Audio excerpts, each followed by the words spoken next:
Voilà tout le monde, aujourd'hui on se retrouve pour le chapitre 3 du thème 1, les espaces de faible densité, espaces ruraux, montagnes, secteurs touristiques peu urbanisés et leurs atouts. Donc toujours dans ce même thème, on avait vu dans le premier chapitre les espaces finalement fortement peuplés autour des aires urbaines, comment étaient réparties les activités économiques en France, et bien là on va voir finalement les zones peu peuplées autour de la problématique suivante. Quelles sont les dynamiques et les atouts des espaces de faible densité en France? On était parti sur les Cévennes, donc juste quelques chiffres. Ces données, c'est ce que j'ai de plus récent et c'est ce que j'ai réussi à trouver. La densité moyenne en France en 2022 selon l'INSEE, c'est 121 habitants au kilomètre carré. Pour les Deux-Sèvres, on tourne à 62. Eh bien, les Cévennes, on tourne à moins de 30 habitants au kilomètre carré. Donc, c'est bel et bien un espace de faible densité, puisque pour parler d'espace de faible densité, selon l'INSEE, il faut qu'il y ait moins de 30 habitants au kilomètre carré.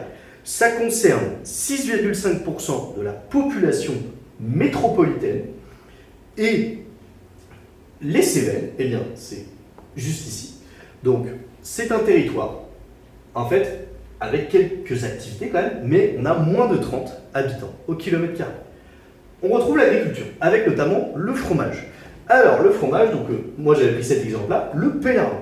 Donc, la petite photo justement de ce fromage, eh bien je la tire de l'AOP puisque c'est un fromage qui est labellisé, c'est-à-dire qu'il a une appellation d'origine protégée, c'est-à-dire que quelqu'un, imaginons, on reprend dans le chapitre 2 la Bretagne, eh bien en Bretagne on ne pourra pas faire un petit fromage qui s'appelle le Pélarin parce qu'il faut qu'il vienne de ce territoire-là. Donc c'est une production finalement qui peut se faire que sur ce territoire-là avec des conditions bien strictes.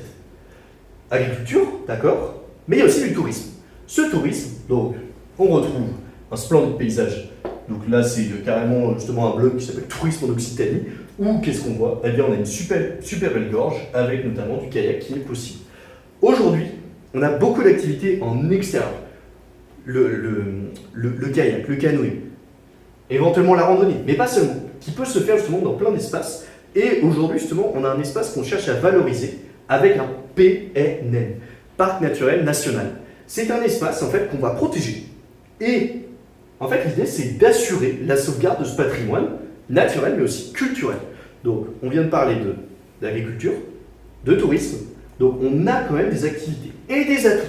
Donc, Office de tourisme des Cévennes. Donc là, on retrouve en fait ces caractéristiques où on cherche à montrer qu'on a des petits villages de caractère et des paysages de nature. On a un espace agricole autour d'une AOP, même s'il y a d'autres productions agricoles, mais on a une campagne finalement qui est cadre de vie. On a un espace de faible densité qui a des atouts, et ça, il ne faut pas l'oublier. C'est un espace finalement qui devient attractif pour des profils variés. Les touristes. Donc les touristes, c'est un habitat temporaire, c'est-à-dire qu'ils viennent pour une durée, ils resteront peut-être pas toujours, ils reviennent, mais il y a l'idée qu'ils vont venir sur un territoire, consommer, pratiquer. Donc là, ce sont c'est pas une installation définitive. On a des retraités. Des retraités aujourd'hui qui viennent dans cet espace. Pourquoi? Parce que c'est beau, c'est agréable, et c'est finalement sympa de vivre cet espace-là.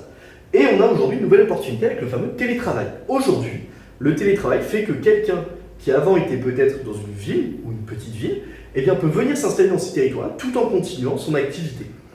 Et on a également, on en reparlera dans ce chapitre, ce qu'on appelle les néo-ruraux, c'est-à-dire des gens qui n'habitaient pas les espaces de faible densité et qui viennent aujourd'hui dans ces espaces. Donc néo, nouveau, ruraux, c'est un rural, c'est l'habitant de l'espace rural. On parlera plus d'espaces de faible densité sur ce chapitre. Mais on a aujourd'hui des profils finalement variés qui viennent aujourd'hui. Par contre, il ne faut pas nier qu'il y a des contraintes. Quelles sont les contraintes? Alors on avait parlé notamment de services. Aujourd'hui, on peut parfois parler de ce qu'on appelle la désertification médicale. La désertification, c'est-à-dire qu'il y a de moins en moins. Et bien des médecins généralistes, en fait aujourd'hui il y en a moins. Pourquoi? Ces territoires parfois ne sont pas attractifs pour les jeunes médecins. Parfois il y a l'idée d'une patientèle âgée et il y a l'idée que des jeunes médecins, quand ils sortent de leurs études, ils n'ont pas forcément envie de venir dans ces territoires qui peuvent paraître isolés. Fermeture de classe. Alors, on a des cas où, en fait, comme il y a moins d'enfants, eh bien, les classes ferment. Sauf que pour une commune, une classe qui ferme, c'est un mauvais signal pour les gens qui veulent venir s'y installer. Donc, on a moins de services qu'on en a eu. Donc, c'est pour ça qu'on parle de désertification. Ensuite, on peut avoir des tensions. Donc, c'est ce qu'on appelle les conflits d'usage. Un conflit d'usage, c'est deux personnes qui veulent utiliser un même espace, mais on a des tensions. Ces tensions, en fait, Ça peut être pour la chasse, ça peut être pour l'installation par exemple d'éoliennes, ça peut être pour une loi qui est en train de passer, ça peut être pour les nuisances. Et il en existe beaucoup. Mais il existe aussi d'autres contraintes éventuellement, bien sûr. Donc, comme je le disais, des accords sur l'utilisation d'un espace. Là, le coq Maurice, pour ceux qui visualisent pas, c'est sur la côte ouest, c'était un coq qui l'affaire va finir au tribunal. Mais ça peut être aussi autour de l'agriculture, il en existe plein. On a des contraintes, mais justement, pour essayer de contrer ces contraintes, entre guillemets, il y a des mesures qui sont mises en place. On parle des ZFRR. Alors anciennement, c'est les ZRR, zones de revitalisation rurale. Aujourd'hui, ce sont devenues les zones France Ruralité Revitalisation. L'objectif, c'est justement de donner des aides aux entreprises, par exemple des exonérations de charges ou d'impôts, pour justement essayer de les inciter à venir sur ces territoires-là. Donc en fait, c'est un classement dans une zone, et justement, ça donne des avantages aux entreprises. C'est un exemple, mais il y a d'autres aides qui peuvent être mises en place. À l'échelle nationale, on va parler de la diagonale des faibles densités. Donc, c'est un espace, je vous le montrerai juste après, où en fait, il y a finalement peu de personnes qui y vivent.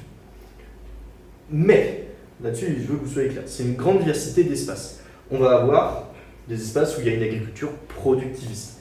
On va retrouver ce qu'on appelle le tourisme vert. Aujourd'hui, ces espaces, de par leur caractère naturel, de par leur paysage, sont de plus en plus attractifs pour les touristes français mais aussi internationaux. Donc on a le développement de ce qu'on appelle le tourisme vert. C'est un tourisme autour de la nature. On a bien évidemment le tourisme montagnard, peut-être que vous avez travaillé dessus, mais ce tourisme montagnard est forcément centré sur l'espace de montagne et ça peut être autour du ski, mais justement ces espaces de montagne cherchent aujourd'hui à prendre d'autres activités, notamment sur l'été, la randonnée, le VTT, etc. Par contre, il existe bien évidemment des espaces menacés par le dépeuplement, c'est-à-dire la population est en train de diminuer. On les retrouve ici. Donc, notre fameuse diagonale des faibles densités, elle est ici. Donc là, ici, c'est Toulouse. C'est pour ça que vous avez une petite zone grise. Tout ce qui est en gris, en fait, ce n'est pas des espaces de faible densité. Donc on peut noter que vous avez une partie des territoires ultramarins avec la Guyane. Mais en fait, il faut se dire qu'on a cette fameuse diagonale. Le violet, c'est les néo-ruraux, ces nouveaux habitants des espaces de faible densité. Donc, les principales aires urbaines, vous les connaissez. L'agriculture productiviste ici. Donc, les Landes, par exemple, sont devenues un territoire avec justement un certain développement, si vous voulez, de tourisme vert. On retrouve bien évidemment de l'agriculture productiviste, le tourisme montagnard sur ces espaces-là. Les parcs nationaux, on en retrouve en montagne, mais aussi sur les Cévennes. Et aujourd'hui, en fait, au sud de cette ligne, c'est des territoires qui sont de plus en plus attractifs. Mais il ne faut pas oublier que certains espaces sont quand même en crise. Voilà, c'est la fin de cette vidéo. Si vous avez des questions, n'hésitez pas sur l'espace commentaire. A plus!